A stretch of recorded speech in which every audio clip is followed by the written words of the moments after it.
ఈరోజు మనం బీరకాయతోటి కూర చేద్దాము.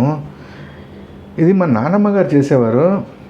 జ్వరం అది వచ్చినప్పుడు ఇది చాలా ఈజీగా డైజెస్ట్ అవుతుంది. బీరకాయ జనరల్గా ఈజీగా డైజెస్ట్ అవుతుంది. ఈ కూర ఇంకా ఈజీగా జీర్ణం అవుతుంది. చాలా చాలా సులభం చేసుకోవడము, చాలా మంచిది. అంటే మేము తరచుగా రెగ్యులర్గా ఇంట్లో చేస్తూ ఉండేవారు ఈ కూరని. జ్వరం వచ్చినప్పుడు అప్పుడు దీన్ని ప్రత్యేకంగా చేసేవారు ఆవిడ. దీనికి కావాల్సిన పదార్థాలు కూడా ఎక్కువ ఏం లేవు. దీన్ని ఏం చేద్దామంటే మామూలు సైజు కాకుండా కొద్దిగా పెద్దగా కట్ చేసుకొని ముక్కని నేను కట్ చేసేటప్పుడు అది చూపెడతాను.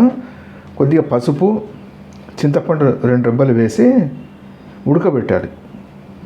ఉడకబెట్టి ఆ నీళ్ళని ఏం చేయాలంటే ఉడగట్టేసి ఆ నీళ్ళతో చారు పెట్టేవారు. ఆ చారు కూడా ప్రత్యేకంగా ఉండేది. దాని రసం అది ఎట్లా చేసేది అన్నది మీకు ఆ చారు పొడి అది అప్పటికప్పుడు ఇన్స్టెంట్గా చేసుకొని ఆ చారు పెట్టేవారు. జ్వరానికి అది జ్వరం వచ్చినప్పుడు తింటే హాయిగా ఉండేది, చాలా ఈజీగా డైజెస్ట్ అయిపోతుంది. నేను ఇది మీకు కట్ చేసిన తర్వాత ముక్కలు అవి మీకు చూపెడతాను. ముక్కలు కట్ చేసి కొద్దిగా పసుపు, 1 చెంచాడు పసుపు, 2 చింతపండు రబ్బలు వేసి ఉడకబెడదాము. ఆ నీళ్ళని ఉడగట్టేసి పక్కన పెట్టుకొని దాంతో చారు చేద్దాం. చారు కూడా ప్రాసెస్ చూపెడతాను. ఫస్ట్ కూర చేసుకుందాం రండి. ఈ లోపల మీరు ఏం చేయండి అంటే ఛానల్ని సబ్స్క్రైబ్ చేసుకొని వీడియోని షేర్ చేసి ఒక లైక్ కొట్టండి. నేను పొట్టు తీసేసి శుభ్రంగా 2 సార్లు కడుక్కొని పైన పొట్టు తీసి ముక్కలు కట్ చేసి ఉడకబెడదాము.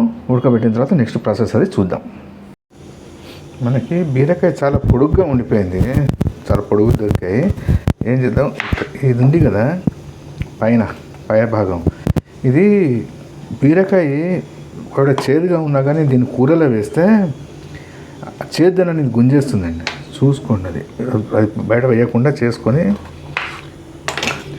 ఏం చేద్దాము, ఫస్ట్ దీన్ని తీసేసి 4 సార్లు కడిగాము. కడిగి ఇది మీరు గిన్నె ఉంటుంది కదా, గిన్నె నేను మీకు చేసేటప్పుడు చూపెడతా. ఇప్పుడు ఆ గిన్నెలో చేసే కూరలు చక్కగా తొందరగా ఉడికిపోతాయి. ఈ పొట్టుతోటి పచ్చడి కూడా చేసుకోవచ్చు. నా వీడియో ఉంది బీరకాయ పొట్టుతోటి పచ్చడి, నేను గతంలో చేశాను. రైట్, ఇదేం లేదు, తరిగాను కదా. ఈ సైజు ముక్కలు తరుపుకుందాం. ఈ సైజులో ముక్కలు కొద్దిగా పెద్దగా తరుపుకుందాం. తరిగి ఉడకబెడదాం. ఉడకబెట్టి కొద్దిగా పసుపు, చింతపండు వేసి ఉడకబెట్టి చక్కగా ఆ నీళ్ళతో చారు పెడదాం. దీంతో కర్రీ చేద్దాం. నేను ఉడకబెట్టేసి మిగతా సెకండ్ స్టెప్లోకి వస్తాను. నేను ఉడకబెట్టేది 1 గిన్నెలో, కూర చేసుకుని ఇంకో గిన్నెలో చేద్దాం. బీరకాయల్ని చక్కగా ముక్కలు చేసి పెట్టుకున్నాం కదా. ఇప్పుడు ఏం చేద్దాం, నీళ్లు మరుగుతున్నాయి, బాగా మరుగుతున్నాయి. దీంట్లో చింతపండు వేసేద్దాం. చింతపండు ఉడకబెట్టి ముక్కలు వారుస్తాం కదా, అప్పుడు చింతపండు తీసేద్దాము. తీసేసి ఉప్పును పసుపు వేద్దాం. వేసి ఇప్పుడు ఏం చేద్దాం, ఈ మరుగుతున్న నీళ్ళల్లో బీరకాయ ముక్కలు వేసి మూత పెట్టి ఒక 5 నిమిషాలు వదిలిపెడదాం, మెత్తపడతాయి. రైట్, మెత్తపడిన తర్వాత ఏం చేద్దాము, ఏం సంగతి చూద్దాము. ఇది మేము మళ్ళీ చెప్తున్నా, ఇది పచ్చకూర అండి. ఇది జ్వరం అది వచ్చి తగ్గిన తర్వాత చేసుకుని ఈజీగా డైజెస్ట్ కావడం కోసం చేసుకున్నటువంటి కూర మా నాన్నమ్మ గారు చేసేవారు. నేను ఇప్పుడు మీకు ఇది ఉడికిన తర్వాత నెక్స్ట్ స్టెప్ అది చూద్దాము. మామూలు పోపులో వేసుకుంటాం. ఇది వేసిన తర్వాత ఏం చేయాలి, ఇది ఉడికిన తర్వాత ఏం చేయాలి అన్నది నెక్స్ట్ స్టెప్లో చూద్దాం. మనం ఉడకబెట్టడం ఒక గిన్నెలో ఉడకబెట్టాము. ఇదేమో కుండలాగా ఉండే ఈ షేప్లో వచ్చింది అనుకోండి కూర గిన్నె, కరెక్ట్గా మగ్గుతుంది.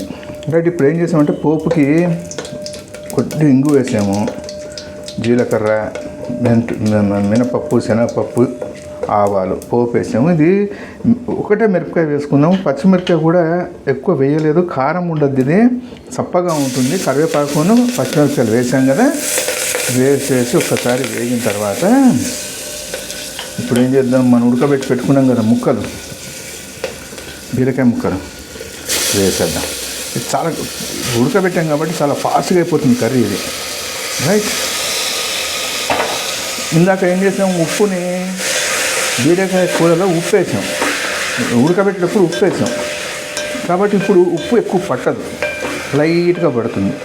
ఒకసారి ఉప్పు సరి చూసుకొని ఉప్పు వేసి ఒక నిమిషం మూత పెట్టేసి దింపేసుకొని, ఇది కొద్దిగా నెయ్యి ఒక చెంచా ఎక్కువ వేసి పచ్చం జ్వరం వచ్చి తగ్గిన వాళ్ళకి అన్నం ఈజీగా అరగడం కోసం చేసి పెట్టేటువంటి కూర ఇది.